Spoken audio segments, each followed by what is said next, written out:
Yo, what's up, world? This is Odd Couple, and y'all catching me on the Nebula Music Podcast. Love LA. Like, it's honestly, man, as a creative, as much as like I'm a Midwest boy, I love being by my mom, I love Chicago and everything. Like, it's just, man, LA is such a vibe, and it just gets the creative juices going so much, and gigs just pay more. Oh, hell yeah. The gigs here are way better. I mean, I love Chicago too, though. Chicago is such a beautiful city. Granted, I wasn't in the music industry at the time when I went to Chicago, but I just loved the vibe of everything. But I'm curious, like, do you prefer LA over New York, or to you, are they like the same? I mean, I know they're polar opposites in terms of like the city vibe, but I always ask that. I'm so curious to see where people fall in that spectrum. Oh man, that's the thing. It's so funny. Like, as you could probably see, like I go by Odd Couple, but my name is Zach Henderson, right? And so a lot of my homies call me Hendy. And man, like picking between LA and New York is tough because like when we go to New York, I be nicknaming myself. They be calling me Harlem Hendy, and then when I'm in LA, it's LA Hendy, and it's two completely different me. But I'm very much at home in both spots, and I don't really know. I would honestly. Because I'm choosing between like career or people. Because I love the people in New York, but I love what I get to do in LA. I love what happens when I go to LA. Man, I'll probably have to go LA because a lot of people from New York end up going to LA, and you can always get somebody to come to you if you live out there. Sometimes it's hard to get people to come to New York. Yeah, I'm in the exact same boat for you. So like, I'm from here. I'm born and raised in LA, but I've been to so many different places. And actually, between you and me, I'm actually going to be moving very, very soon down to San Diego for a little bit. Most of my family's up here, so like, I don't have any shortage of places to stay. And I'm just at this point in my life where I can kind of go wherever I want. And so I'm going to be close enough to LA where I don't need to be like where all the traffic's at. But my point is, you're absolutely right though. Like in New York, the people are just phenomenal. Like I love going out there. I love the vibe. I love the straightforwardness of everything. There's like no time wasted. People just yell at you for no reason. The energy, man, it just gives you so much energy. It makes you just want to boss up about all the decisions you make. Like every decision I make when I'm in New York is way more like purposeful and like intentful. I feel like every step I'm like left, right, like everything's on purpose, Yeah, and in LA, I feel like exactly what you're saying. I feel like in LA, it's kind of everyone's really, really nice. A lot of the things aren't super like intentional. There's this kind of like, well, if it doesn't work out, I can always back out of it. But in New York, it's like, is this what you want to do? Because if you're gonna do it, we're gonna do it. Otherwise, don't do it. And there's that vibe. But I love that. There's a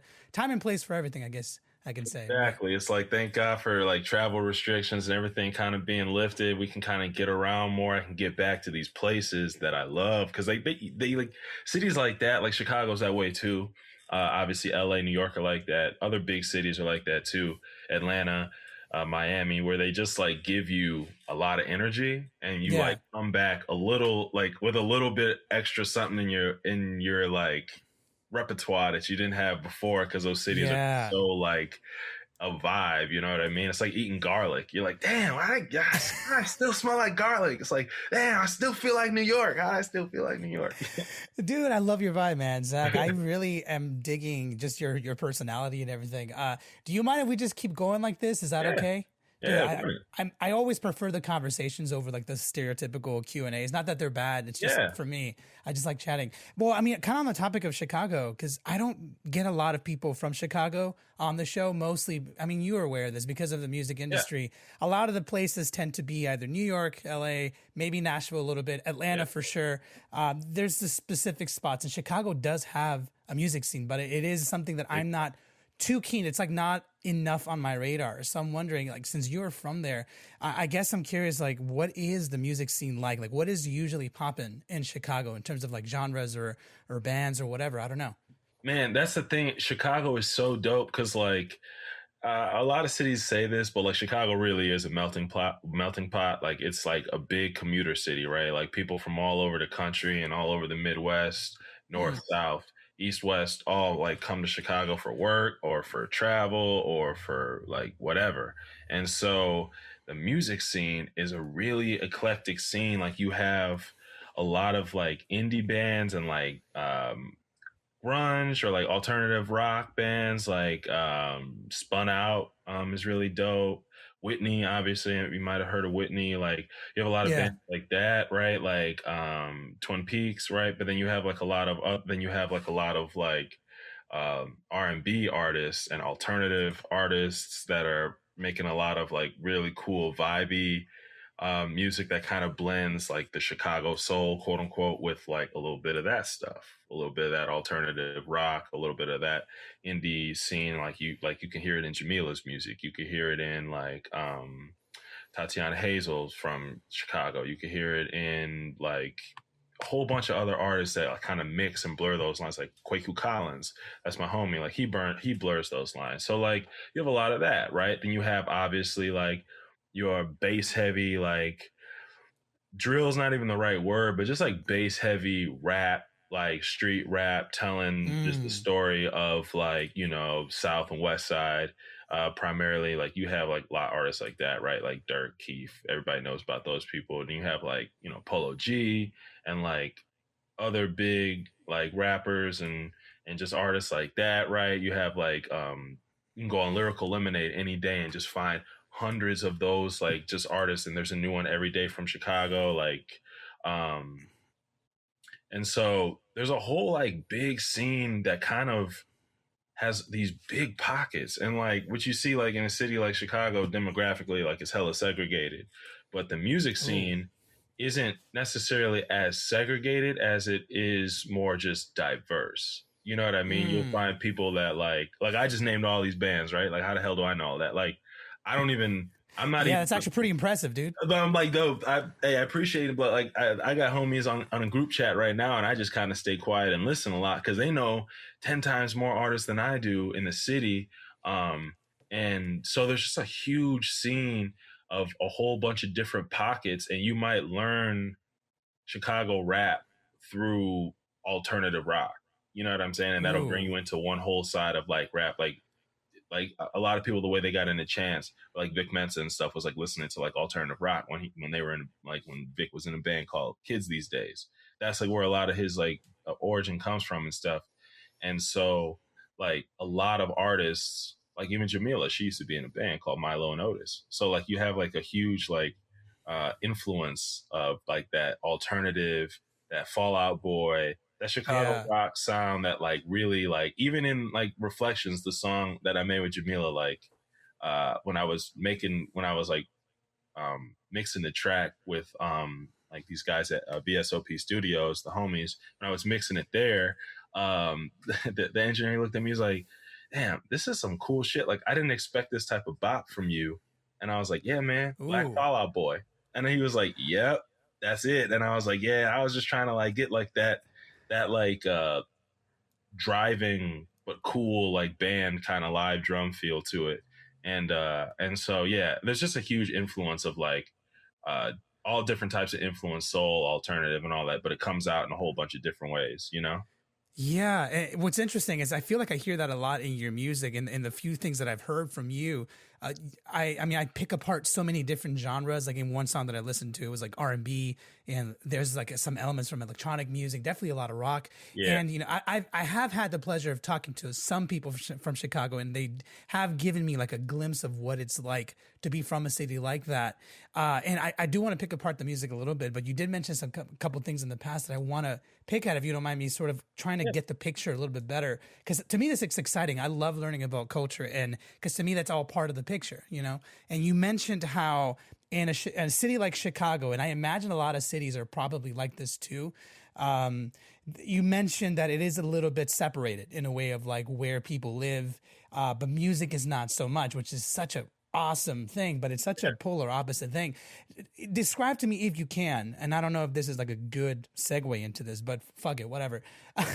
Like in terms of Chicago, in terms of like the separation of where like the cultures are at, is that something that it was a natural thing that you think happened in terms of how Chicago was built, that certain groups of people just went to certain areas, or is that something that's kind of happened over time where people just kind of went to wherever it seemed familiar? Because for example, you've been here in LA before, and you know that LA is incredibly diverse too. Yeah. And it is separated somewhat, but it does blur the lines a lot. You'll find people from all walks of life in all areas, K-Town, Chinatown, Hollywood, whatever.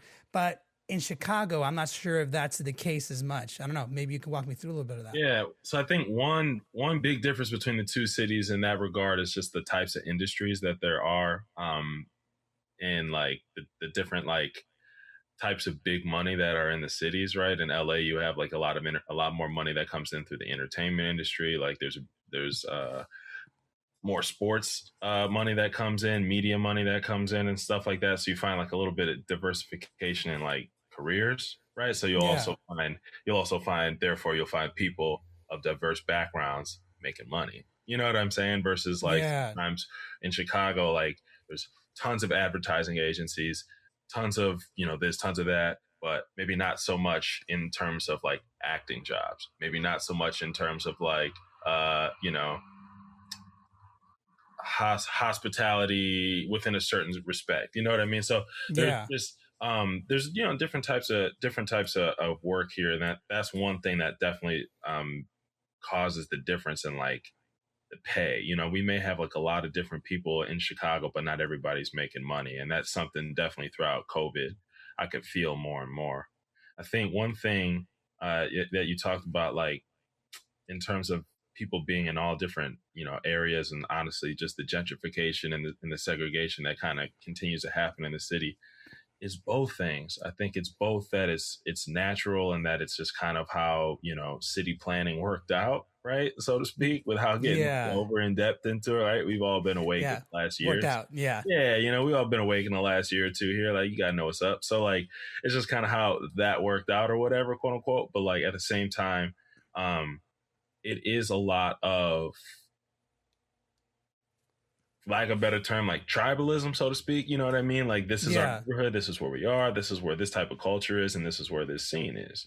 And so, though the venues and the people have done a really good job of blurring the lines. Like, when I've been in Chicago, I'm originally from Milwaukee, Wisconsin. So nice. Like when I got to Chicago for college I was 18.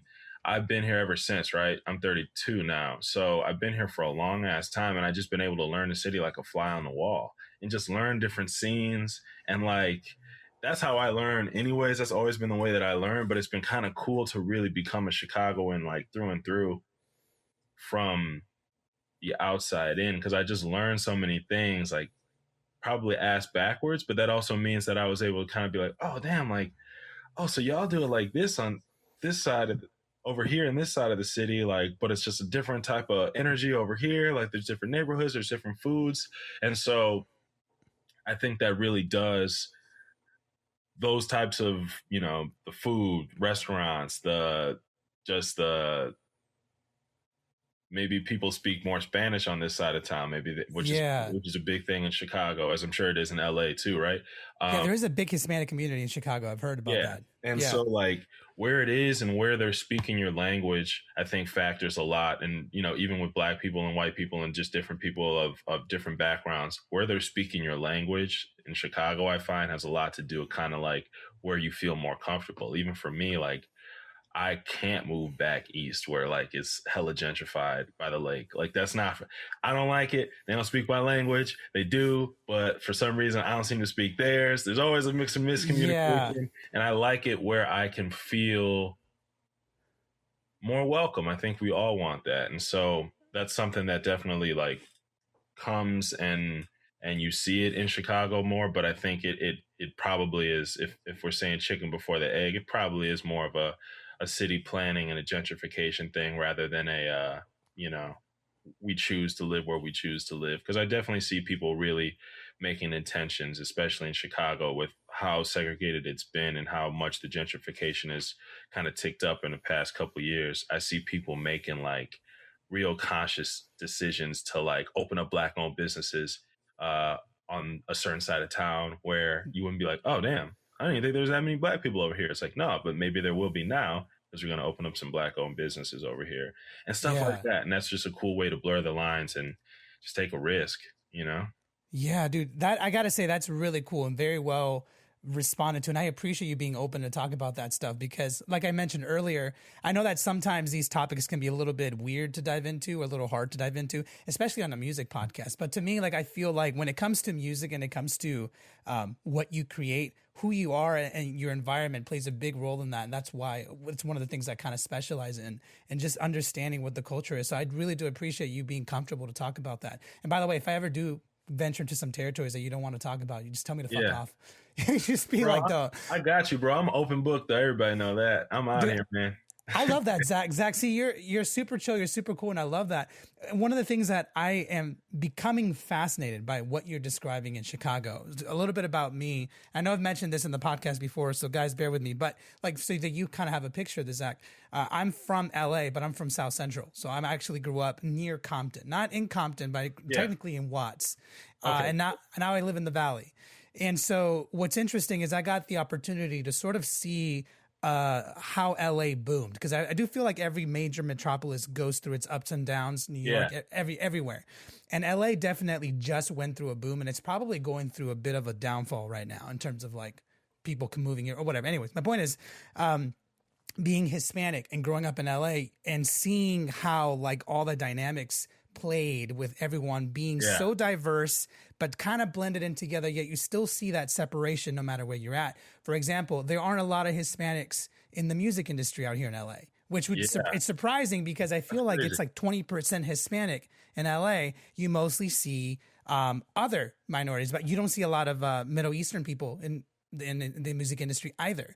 But if you go just down south of the border into Mexico and all the other countries, the music industry is massive. And obviously it's full of Hispanic people. But my point is, somehow in Chicago, you guys achieved this blend in music, which is what I've been hearing from you and other people. And that's what fascinates me, is that there is this separation. But in LA, for example, there isn't that. There isn't a blend in music. It's very much almost tribal, like what you said. No matter where you drive, you hear pop music, generally, and then you hear all the ethnic music, and I'm just calling it that. You hear Hispanic music, Middle Eastern music, whatever you want to call it, and there's very little in between. And I'm wondering if that's the case in Chicago, or is there really this massive blend, which is awesome or just fantastic? I don't know. Here's the thing, man. We're lucky where we have one of the best rap R&B radio stations in the world in WGCI. So when people think of radio, GCI wins because GCI is killing it. Even if you don't really love hip hop, they're just playing hits. They're playing throwbacks. They're playing the right song for the right time, and like, so that has really helped in keeping like cool music on the highest level, right? Like super duper mainstream. We're talking radios, a super duper mainstream. That itself makes sure that there's some cool music being played in like Ubers and the mall and this place or this place and wherever the radio is being played. I don't know because I don't really listen to radio like that, but I know GCI is awesome. And so like that plays a big part in it, right? Then at the same time, because Chicago is such a big city and has so many colleges and so many people, I just learned this being here. So many people that are in the, let's say, I don't know, the 20 to 32 demo or something, whatever that is. So many of those people went to college here and got work here and are here now. You know what I'm saying? So they grow up they grow up in that next layer of those your formative years where you're like meeting your friends, learn how to live by yourself. You like, you're taking a train for the first time by yourself to class, to work, going to internship, all of these things. You're listening to music that is very diverse because ideally, this isn't everybody, right? Not everybody does this, but you're surrounded by so many different people who might have different interests. Even if you're not the type of person to, put yourself in positions where you're always around people who are different than you, it's such a city of so many different things you can do and have a taste for and be like, oh, I like this. I like going here and listening to this type of music. Oh, I like going here. I heard this person perform here. And that's how so many people end up becoming fans of local artists. And even though we have like a scene that definitely needs to grow in terms of, sustaining local artists, there is a market for being like a big Chicago artist. I've seen it. Yeah. and there is a market for that, and there is, because of the past few years and how hard we've been pushing, there's a platform for that to actually, get you into national recognition. And so what, you know, there's definitely is, and there needs to be more, we obviously, everybody wants their music to be played all over the city, all over the country, all over the world, right? Right. It's the dream. Yeah, and there needs to be more sharing and stuff, but I definitely find in this city that the music gets around to different neighborhoods. I have people who I'm like, damn, I can't believe you like my shit. Like, but that's cool though, man. But they do, I'm like, I didn't like, not. I make my music for anybody, everybody. But at the same time, like certain people I expect that I'm like, all right, I bet this is kind of for y'all. I hope y'all like this. Like I had y'all in mind as I started to finish this. In the beginning, I'm making every song for me, especially on this new project. Every song is for me, but once it's almost done, I start to think, I'm like, okay, who's really gonna rock with this? As like the sales hat starts to go on, and so in Chicago, I think that's one of the reasons that our music ends up being such a mix of all these different things, such a mixed bag, is because there's so many different types of fans who are gonna like it, and I think as I started to make more music and a lot of artists that I'm around, it's just something we just we just understand that, because that's kind of how it is here a little bit. Yeah, I think it's interesting that you bring up that, and I think it's an important note, whether we realize it or not, that you did mention how a lot of young people, they go out there for school or for opportunities relatively young, and they end up staying. I feel like that is a very, I don't want to say rare, because I imagine a lot of places in this country are like that. But at least in my experience from the places that I've been to, or that I basically have lived in, like LA is one of those towns where it's like a train station. People come and go all the time. Very few stay. A lot of locals that grow up here stay here a long time. But yeah, it's one of those transit towns, and it's perfectly fine. And I feel like New York is kind of like that. Not really. Like a lot of people do stay in New York. But Chicago, it seems like it's one of those places where you grow up there, especially if you go there like a young adult, you learn a lot of your life lessons there. And that sort of transitions into like a lot of the things that you like. I'm wondering, since we're on that topic, you said that you were from Milwaukee, and I don't know a lot about Milwaukee. Walk me through a little bit of what it was like for you growing up there, being interested in music, and then what prompted you to go to Chicago. I know you mentioned school, but I imagine there's plenty of places you could have gone to. So I'm curious, like, why there to Chicago? Man, okay. So growing up in Milwaukee was really cool because I learned like everything. I learned how to it's such a hardworking city, first off, for real. Everybody works constantly, like everybody, no days off, you don't get sick. It's that kind of city, you know what I'm saying? So I grew up with that mentality. Like, you ask anybody I went to school with, I never missed school. I just no excuses. No excuses. I just I would never really got sick, but I never really missed school ever. I was never that type of kid. And it was even if I wasn't doing my homework or something, even if I was playing around, I just liked doing stuff. You know what I mean? I liked feeling I liked getting shit done one way or another. Whether it was trying to climb the popularity rank or whatever. And so, and being in Milwaukee as I got older, I learned how to hustle. I learned how to have multiple jobs. I learned how to work a job, do this, and do this. You know what I mean? I learned how to do all those things. And that's a lot of my family is that way. And that's the biggest thing that I learned, that's the biggest influence towards that. But just being in that city is definitely something that you pick up right away. At the same time, it taught me how to make it work. How to make it work when you don't always have as much as you need. This project, man, I pieced this thing together through all different types of sessions, all different types of zeros in my bank account. Sometimes just one, just a zero, sometimes few, sometimes somewhere in between, and just trying to get this done and try to get. Most projects are like that, man. Yeah, man. Most projects are like that. And sometimes the best ones, the most personal ones are like that. You know what I'm saying? And this one is, I think it's my best. I think it's my most personal. And so I found myself, and it's called reflections, right? Because I found myself thinking back a lot of man, what are these lessons I learned when I was a kid? And how have they reappeared throughout the years. What is the 32-year-old version of that lesson I learned when I was 7? And shit like that. And a lot of that has made me think about just like, yeah, like a city like being in Milwaukee, I learned how to, like I said, how to make things work when I don't always have the answers, but how to just like piece it together and get by until we get fly. You know what I mean? And like, that was something that on this project, like I applied that, and at a certain point I was able to really pull it together and really boost it up to a higher level. And the transition from Milwaukee to Chicago was such a big moment for me, but it was at the same time like I always go back to Milwaukee. Whenever I do, I can always get right back into that speed, and that's great for me because it it's like your instinct. That's what you grew up in. It's your instinct. Exactly, and it allows me to like apply these new lessons I learned, in this life in the world in Chicago, and the all the bridges to the other worlds and all the other parts of the world that Chicago's given me.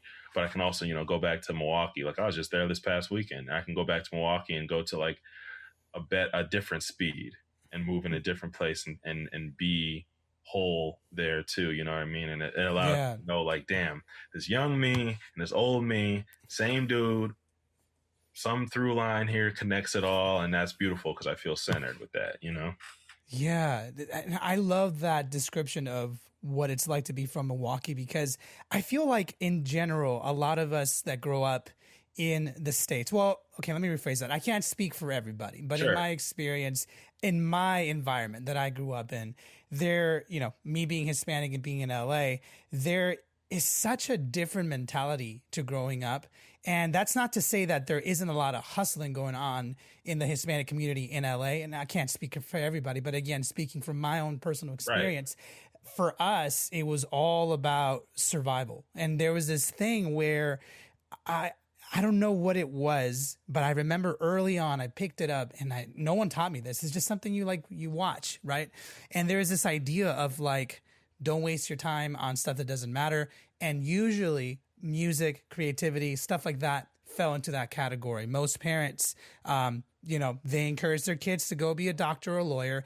If that, a lot of people, I would say 50-50, are very much like, don't even bother with school, go get a job, because we're barely struggling to get by. LA can be a very tough city to survive in, but I feel like you don't normally see it because you expect it from other cities. But when you think of LA, you think of glamour, you think of Hollywood, you think of the beach. The well-marketed city.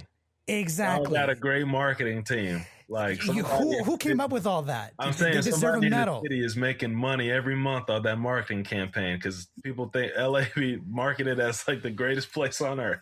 Which it can be, to be frankly, it can be. And I'm a huge fan of this city. Like, it's my home and it's been my home base forever. But even I can admit that, and this is the same for anywhere you can go, there's like different issues. And so where I'm kind of going with this, which by the way, Zach, we don't have to get into this, but I'm just really curious because, me being Hispanic, you being African American, I do feel like there is this commonality in some of the things that have been happening in the past. I have seen this shift in music and in entertainment in general. And I do feel like it's a good shift. And it's a very interesting shift ever since last year happened. And I think we all are aware of what happened last year. And again, I'm a very curious person. So if you don't mind me asking, I want to start a little bit by understanding what was the overall vibe in Chicago, because I imagine this was a very big deal in Chicago. Yeah. When everything went down, and I'm obviously implying here because I don't want to be insensitive either, but I think you understand what I'm trying to ask. Totally.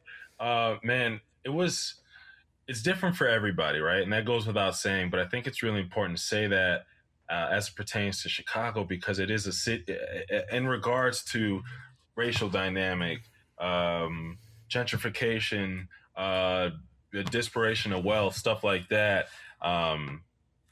big gaps in income. Like, this is a city with food deserts. What does that mean? Just large pockets of the city without a grocery store, and all you'll find is food and liquors. And that's a lot on the west side and a lot on the south side, right? And so that's like a big problem. And we talked about this earlier when we talked about like city planning and like, quote unquote, natural. You know what I mean? It's like, it's natural because the person who made the decisions chose this. a long time ago, and that's just stayed this way for a long time and gotten worse as money's been redistributed and stuff like that. So when when George Floyd and when Memorial Day and when the whole reckoning, and I put that even in quotes because like what does that even mean? Shit's still happening, and there's and so but this whole moment, this whole year, it's definitely been interesting in Chicago because you had a lot of people who not even knew, because I don't want to make this into like some like, oh, you didn't say anything. Yeah. A lot of people who finally felt the spark to say something about something they've been feeling for a long time. Chicago's a city where you have a lot of people, and I'll just be honest, you have a lot of like restaurant industry or the music industry or just the art scene. We have a really strong art scene visually and musically and everything, and that really helps to support each other. But you have a lot these scenes that have a ton of the pure artists, the pure creators, the pure writers and things like that. A lot of people who are of color. And then when it, in terms of the money management and the like decision making, you have a lot of people who are white. And so when that happened, you had a lot of those individuals coming out and being like, I recognize my privilege. I get it. I hear you. You matter, and all that shit. And then at the same time, it was like, oh, really? Did I matter when? Boom, press send. Did I matter when? Boom, press send. And so a lot of these things started to happening, and in this city, and this isn't in the entire world, but in Chicago, I can say it was a real reckoning. And even 2 or 3 blocks from my house, restaurant owner, like I never been a fan of this dude. Then I'll leave it there. And so things started to happen on the internet, and then information started to get out, and his workers started to tell the story, and you can look it up. Like it's just a crazy situation, and we ended up marching up to the place. Everybody, probably 2,000 people. This is a block from my house, 2 blocks from my house. My girlfriend and I are just outside, like just talking to neighbors and having a good time and stuff on a Friday. And we just looked down the street, and there was like a wall of cops, and they're walking towards us. I'm like, what the hell is going on? And then they walk past, and they go to the restaurant. I'm like, oh shit, where are they going there? Like we've been. That took a turn. Holy shit. Yeah, I expected the other thing. So they were going there, and then they lined up outside of there, and I'm like, oh, wait. And then I look back down the street, and there's a wall of people, and it's probably like 100, if not 1,000 people deep. And it's just like so many people, and they're just coming down, bikes, signs, boom boxes. It was like, do the right thing, man. And people have been vocal all week. This guy, the restaurant owner, I mean, he started preaching on the sidewalk, all kinds of stuff started, it really got into a really tense situation. And all these people just pulled up, and we it was peaceful, but we definitely made our points known. I joined in. It was a great time. Like all of it just showed like, okay, something's really happening here in terms of the art scene, the culture scene. We're such a cultural city, and it's been, watered down by having people who don't necessarily contribute to the culture. And that has nothing to do with race or color. Everybody who contributes should be involved. But if you're not contributing, if you're only taking, if you're a culture vulture, which we have a ton in the city and everywhere in art scenes, that's a thing all over the place. But in our city, because of, the gentrification and the other things that have happened, that we've been talking about, like you could definitely feel like people put their foot down. It's like, you know what? No more. You are not allowed to just be a decision. Even if you're still going to hold your position, we're not just going to honor you as the decision maker when it comes to who gets to do this or who gets to do that, or who's going to get paid for this or who's going to get paid for that, or who gets picked for this or picked for that. And it's a very silent association. But as I've, really started to put my manager hat on, been managing myself for like 3 or 4 years now. Since I started to do that, I started to like learn more and be like, oh, okay. So the same person who does this, does that. Well, that's not very fair. Like, and so last year was the beginning of a big movement of people voicing that same opinion and not feeling afraid or, that their career might be in jeopardy by saying like, why does this person get to make all these decisions when they don't do much or they don't respect most of the people who work in this scene, or they've proven to be just like nasty or gross or whatever it is, So it really began like a real reckoning. And I think it's still unfolding, right? Nothing's perfect. There's definitely been missteps and all kinds of shit, and it's an ever evolving process, but it's progress in a direction that we like really sorely needed because we have such a strong, we're such a strong cultural city. It just needed to have the people who are really cool and really dope and really talented and care about everybody to be promoted more, Yeah. And there's so much to unpack there. And it's one of those topics that it matters so much right now, because when we look back at this moment, I do feel like this year, these past like couple years, I feel like for most our generation, because you're 30, I'm 30, you're 32. I feel like for us, the first major thing that many of us remember was 9/11. I mean, as a child, that's like one of the first major world events that I will ever remember. And then from then on, a couple. Yeah. And there's a couple little things here and there, but I feel like this past year is the second or third biggest thing that's ever really happened in my life and we'll always remember. And one of the things that I love to do is just try to figure out, not even try and figure out, because it's just such a fascinating thing to see so many people speak out on these unfair things that have been happening for such a long time, and to see how quickly people react, which tells you that almost everyone knew it was happening. Absolutely. But it's one of those things where and here's the thing, I'm very lucky to have and do what I do, and I don't take it for granted. And so I have the pleasure to speak with so many people, and I know that there are a lot of people out there who aren't inherently bad, but it's one of those things where once they realize what's going on, they're like, well, what can I do about it? And they just throw their hands in the air and they're like, well, let me just live my life, which, to be fair, I mean, I don't know what it is, to be fair, but my point that I'm trying to get at, in your perspective, do you feel like this year has positively affected how a lot of those people in control of, let's just say, the creative industry? This really applies to a lot of things, but we're talking mostly about music and entertainment. Do you feel like the reactions that are happening now, I mean, I don't know if it's the right answer or not, but is it going to be long lasting? Do you think there's been some legit change that has happened deep inside in some of these people, or are they just kind of waiting for it to go past? Just speculating. I don't know. But what do you think? I think that it's probably a short-term change within them, if a change at all, if not just a momentary position. But I think at the same time, man, I believe in the kids, bro. I believe in the kids. I believe in the kids growing up faster and faster. I know how fast I grew up compared to how fast, like, my older brother is 7 years older than me. I know what I was doing when I was 20 and what I was trying to do versus like probably he's a progressive dude, but where he was at, you know what I mean? And like what I was thinking, I'm like, no, I'm about to build a brand. I'm about to do this. Kids now are like, oh, well, I got to get a lawyer at 20. Like, Jesus Christ, like, damn, y'all getting it going. But at the same time, I believe in the kids, man. So I believe that they will hold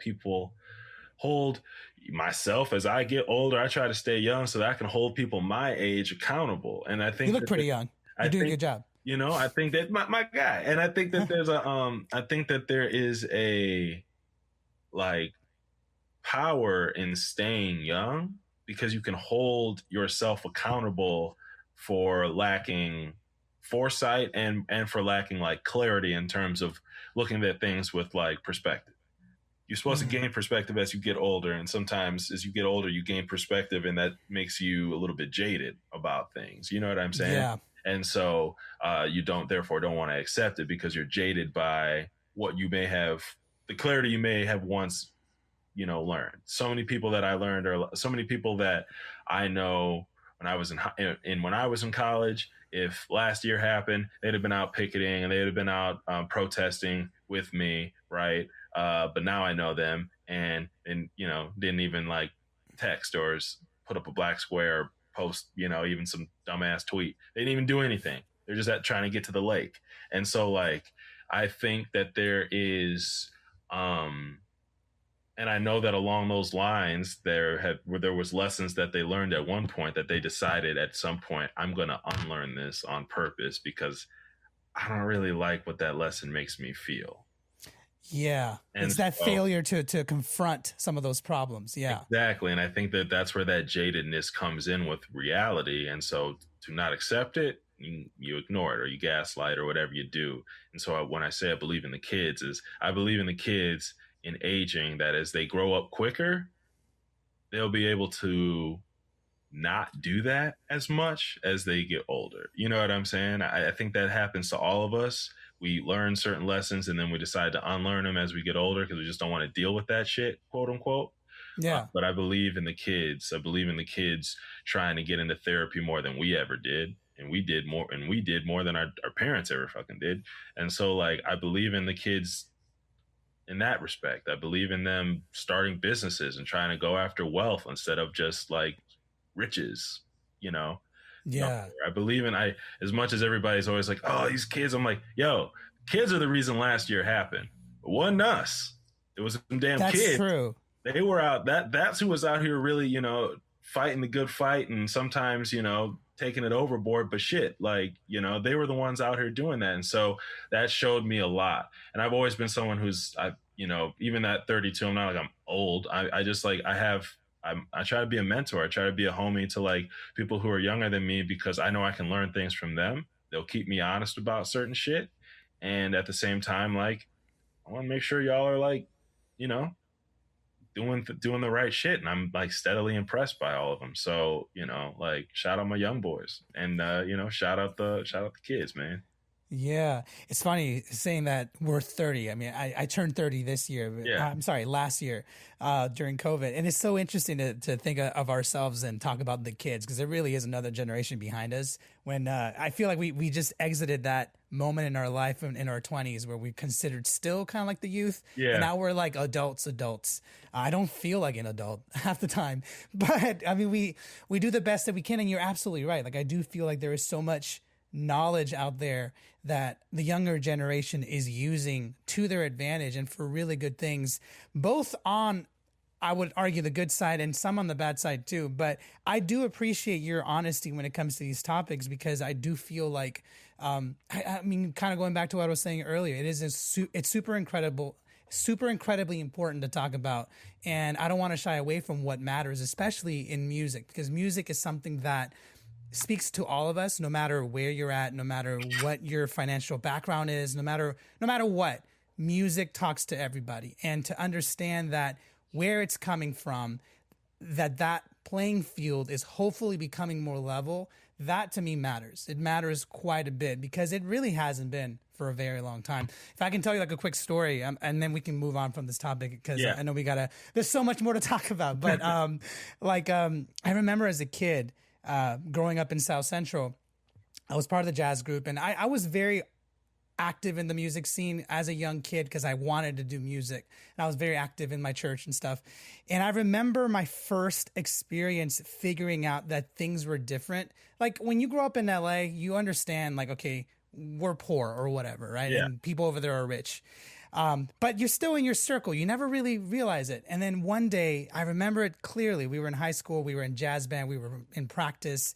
And we go do a competition or something, like forget where. And we go to this other high school. And I remember other high schools in our area participating, and they made us all go first. And, we did fine. We were whatever. Yeah. And then they waited until the more elite schools kind of came, which was mostly non-Hispanic, non-minorities, and very well-funded elite schools, and they were just phenomenal. I mean, borderline professional bands. And you could just see the admiration from the adults, the teachers. There was a lot of scouts there from schools and stuff, and they were very much like paying attention to these groups. And it was very apparent to us, like, oh, we were kind of not invited here really to like be given a chance. It was like pat on the back, like, hey, you guys tried, well done. It was never really seriously taken. Tyler, the Creator, has a crazy quote that he gave at the Grammys, and it was like, they gave him Best Rap Album for Igor, and he barely rapped on the album. He had like 3 rap verses, and he was like, this is great, but it's kind of like, playing A video. participation trophy. Yeah, he's like, your little cousin wants to play, and then you're like, oh, okay, let me hand him this busted controller that doesn't even work, so he'll just be happy to play, even though, like, we'll keep playing. And it's kind of like the same, that's exactly how that sounds, and I've felt that before too. Yeah, man. But I do feel like it's changing, and I'm glad that it is to some respect, and I'm hoping that in our lifetime we could see it. But I really appreciate that you're open about that, because it's important. And on that topic though, you did bring up Chance the Rapper. You've worked with him before, right? Yeah, for sure. I've honestly, man, I've known Chance for probably like over close to 10 years now. Like I went to college with like his old management team, and we were like roommates and everything. And so he used to always be at the crib and stuff. And so when I was first starting to really make tracks, I just kept cooking stuff up, kept cooking stuff up. He was doing his thing, growing in sound and stuff. And I sent him one. And he was like, oh, this is dope. Let me get on this. I was like, yeah, instantly. So he got on that. And then, we kept working on stuff, had a bunch of songs on the first version of Acid Rap until about a month before it came out. Then I got like, the hey bro, and I was like, oh shit, like I already know what it is. And so they didn't make the cut, right? But that just like, from there he always was down to listen to my stuff, and so I just kept working on stuff, and eventually when Jamila and I connected and worked on her first project, Heaven, I was the executive producer for it. And so when we worked on that, I sent her a whole batch of beats, and a lot of them were like songs that I'd also worked on that I wanted to send Chance at some point. But I just started to really like grow into like R&B. I don't consider what I make any genre. You know what I mean? Like I'd really like to blur the lines. You kind of blurred a little bit. I really try to do that as much as possible, because I like a lot of different stuff, and I kind of like, I make music like that. Like I just make music off of reference. And so, a lot of those tracks that I thought were for Chance ended up being great R&B joints. But one of them ended up being a great song for him. So he got on that record. And then, like I said, bunch of unreleased joints, a few like official joints. That one I'm talking about is LSD. It's a Jamila Woods LSD featuring Chance the Rapper. Go stream that. Let me get my points. You know what I mean? Everybody go stream that. You got to get my man here his points. Those are important, man. Saying. Crucial points.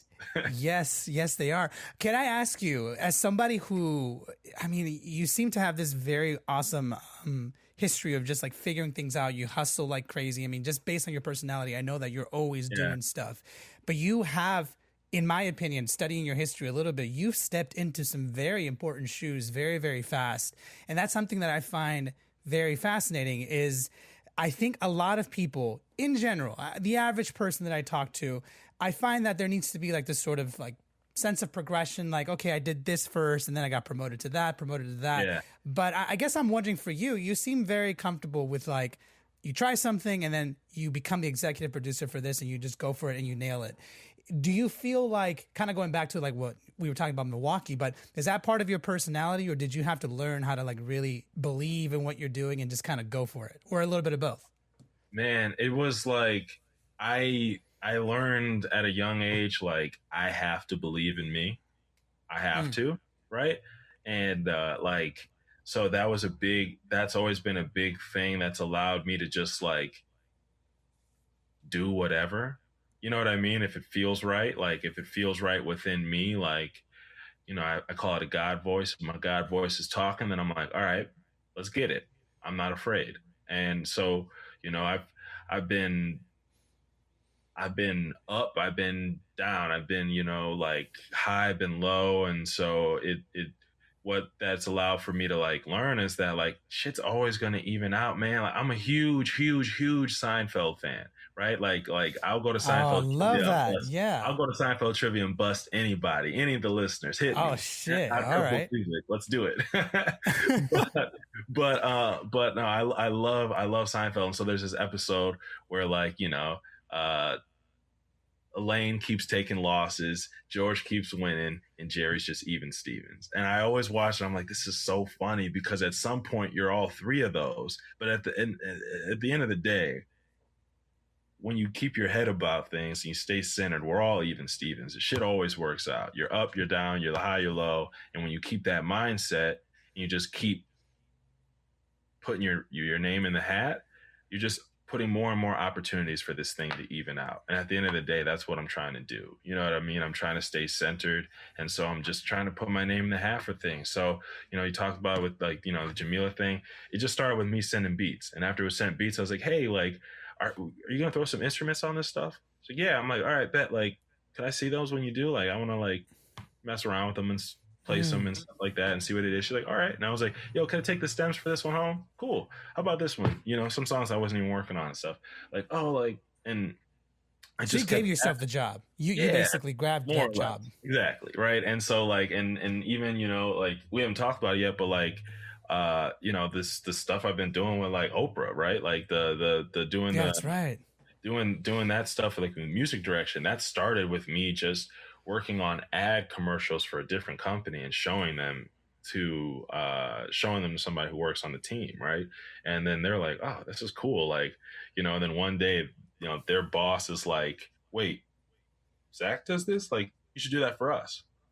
And I was like, oh wow, like, yeah, sure, whatever. Wow. And then like that was in like June. And then like 6 months later, I'm at my mom's house. It's Christmas. I'm just like, we're chilling. I haven't seen her in a while. And then I get a call and they're like, hey, like, do you want to do some more stuff for our tour? And I'm like, yeah, that'd be awesome. And then I get an email and it's like, yeah, tell us what your rate is and make sure you put the title as music director. And I'm like, wait, what? And they're like, yeah, no, like you earned it. Everything you've been doing is like getting us, like you picked all the songs for the playlist. Picked the background monologues. You scored this. You made all the intro music. You made all of this. You're a music director, and I've been that ever since. And so, whether it be, it's always been me just like savoring every step, every little step, like getting across every step for me is like, bet, all right, like dope. You did that. You know what I mean? Like little wins for me is like, I like little wins because in the big ones, I feel so cathartic because I know how many little ones I had to put together for it. You know what I mean? And so with, with the Jamila thing was a whole bunch of little steps, intentionally just trying to like do more and more and make the music good. With the Oprah stuff, it was a bunch of little steps of just like, yo, you guys need this? Okay. You guys need this? Okay. And I was never thinking big picture, like, man, I could be a music director for them or for freaking anybody else. And, and it was the little steps that ended up making that big play versus, other times when I've had this larger vision in mind and just had to take my time with it. And I think both are true, but I don't know. They've both kind of worked out pretty well, Yeah, it's kind of a beautiful thing. And I feel so much joy for you because it based on your story, based on how you communicate, just your vibe, that hard work and the stuff that you're getting now is so well deserved. And I really do mean that from the bottom of my heart. Yeah. And I just met you today, man. Like I literally just met you and I can tell you honestly, like, dude, well done. And you deserve that. But I do feel like you're absolutely right with a lot of the little steps. And it's a combination of both when it comes to big picture stuff, small.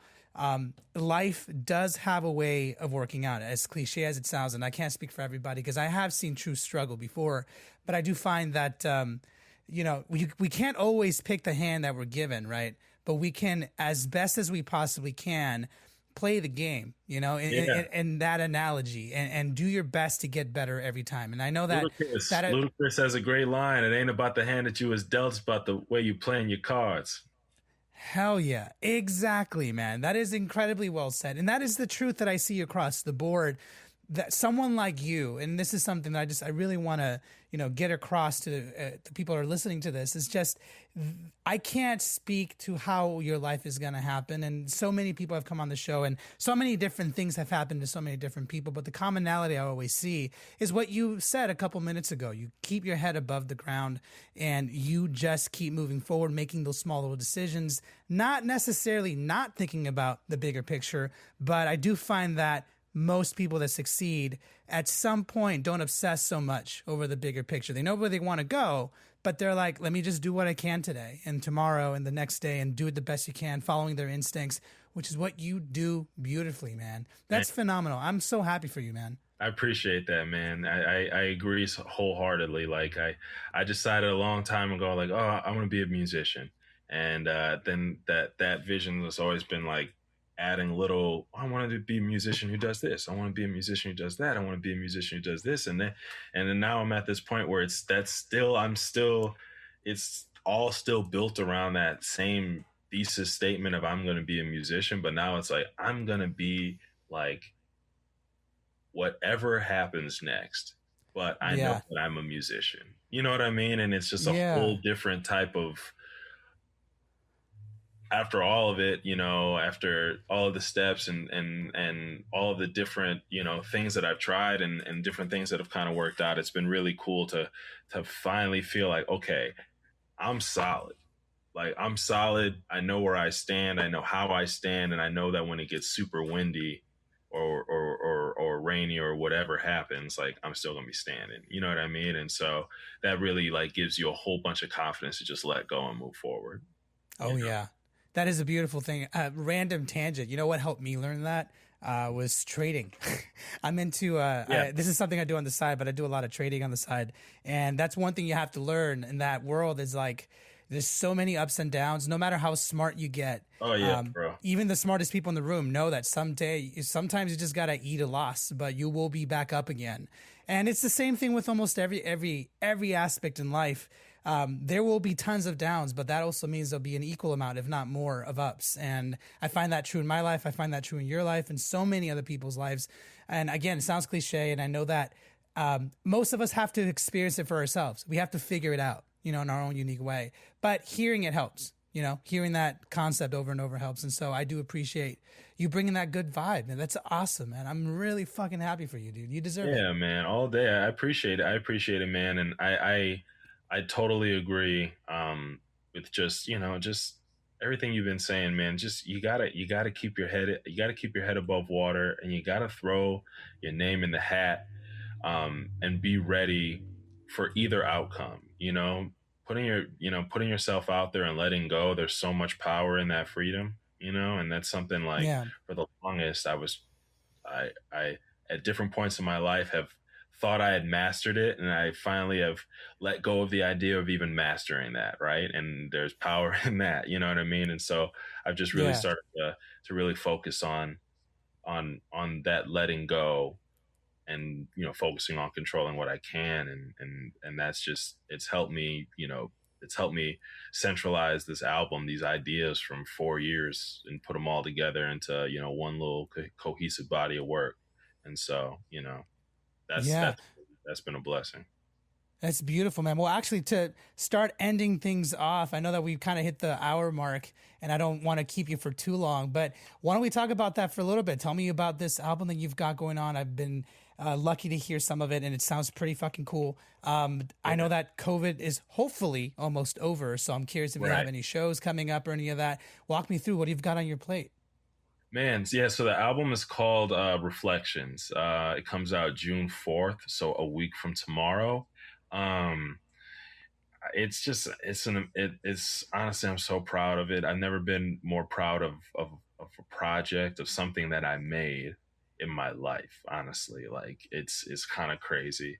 I lived, and every project, we all try to make things autobiographical, but like this project was just based off just so many real life events and real life feelings. I mean, I was working at a tech startup, and I was about to quit, and I couldn't handle it anymore. I was talking to my mom on the phone. It was like I was making music and things were starting to work for me, but I wanted to make the leap. And I was talking to my mom. She's like, you know what, you should just do it.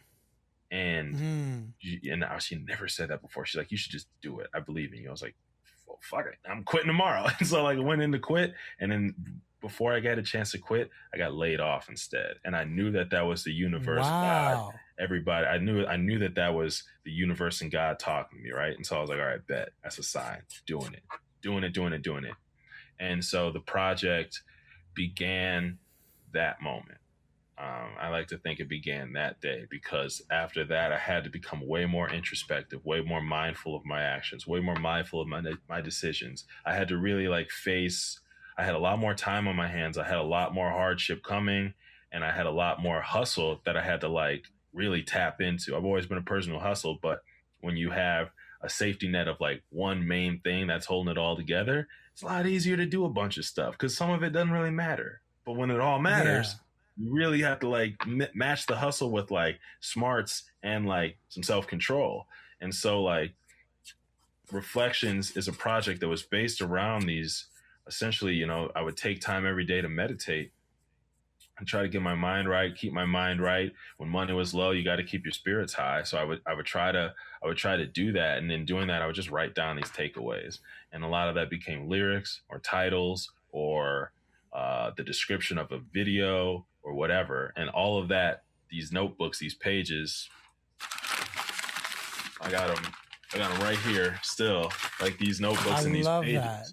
It's like a rhyme book for a producer, you know? And so it just kind of like that turned into different pieces of the album. And then from there, I just started linking with people. Hey, you want to do a bass line over this drum break? I have a vision for this being like a home video style song, but like I need this to go first. And then I'll figure out the next pieces. And that's just how I approached it. But everything was very, you know, I had intentions with every little step.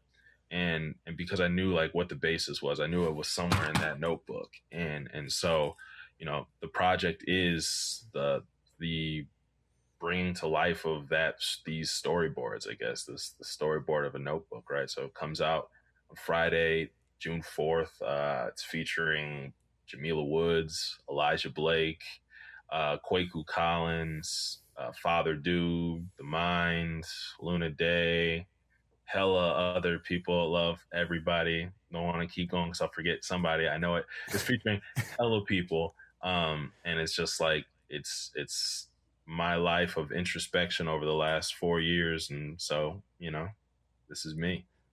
That's beautiful, man. And you name dropping some pretty cool people there. And I'm always happy when I see somebody who's put in the work and they are getting something cool out of it. I think I keep saying it, but I do mean it. I do. Out of a lot of people, I feel like you deserve all the stuff that you're getting. Any live performances you've got going on at all? I'm doing something in 2 weeks on actually on June 14th. It's gonna be like a live DJ set with Vans on their Channel 66. Nice. So I'm gonna be doing that. That's with I'll be doing that with the host is Namdi. It's a really dope artist from Chicago. So I'll be doing that show.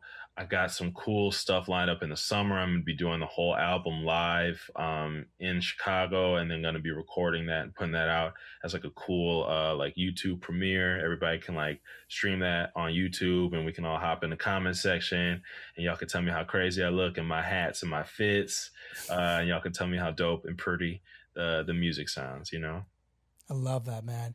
Dude, Zach, also known, I didn't mention I'll mention this in the intro, but Odd Couple is the project name. Zach, you are an absolute pleasure to talk to. Thank you so much for being on the show today. Thank you, bro. Let's get you back on at some point in the future. I would love to pick your brain some more, man. It's been a pleasure. Stay in touch, man. Let's definitely do it. I appreciate you so much, bro.